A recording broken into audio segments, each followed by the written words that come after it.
یہ استعمال ہوتا ہے جھوٹے نبی کے لیے، جبکہ یہ جو نبی جن کا لفظ نیچے والا ہے یہ استعمال ہوتا ہے سچے نبی کے لیے۔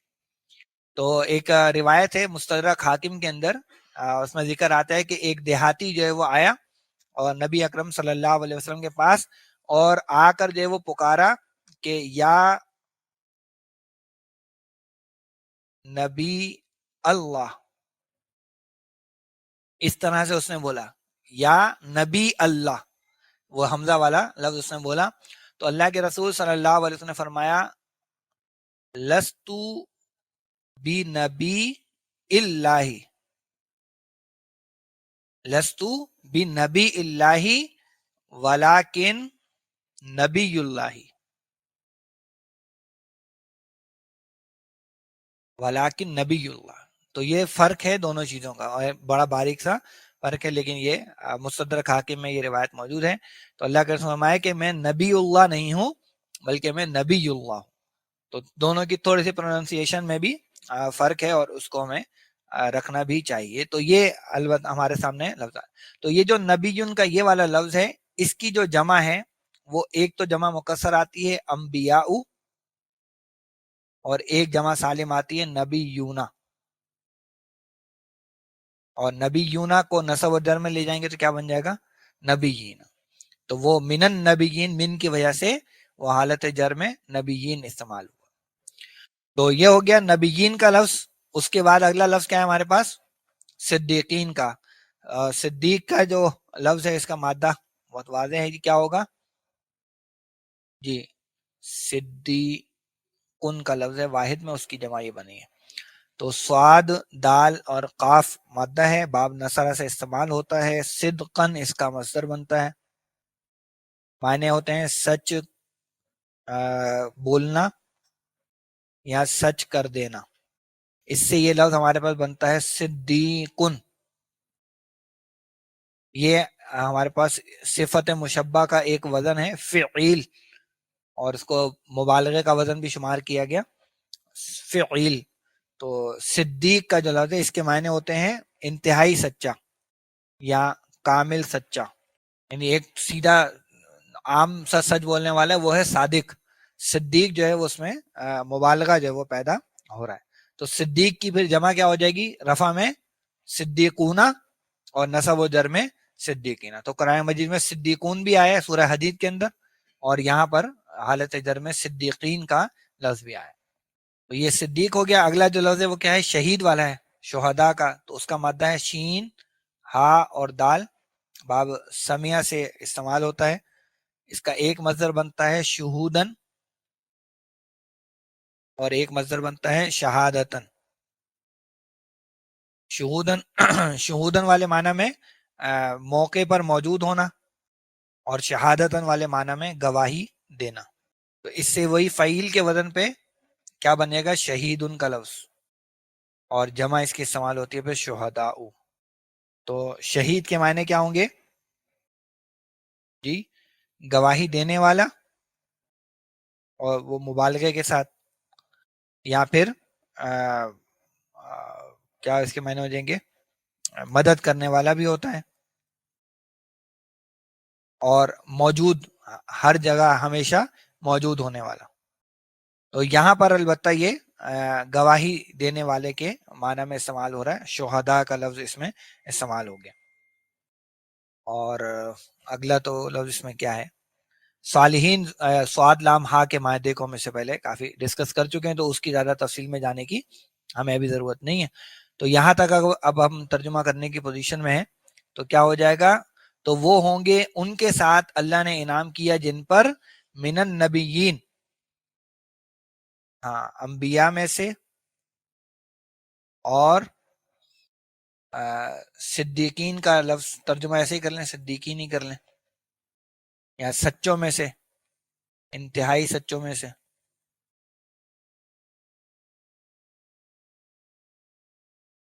والشہداء، اور گواہی دینے والوں میں سے۔ والصالحین، اور نیک لوگوں میں سے۔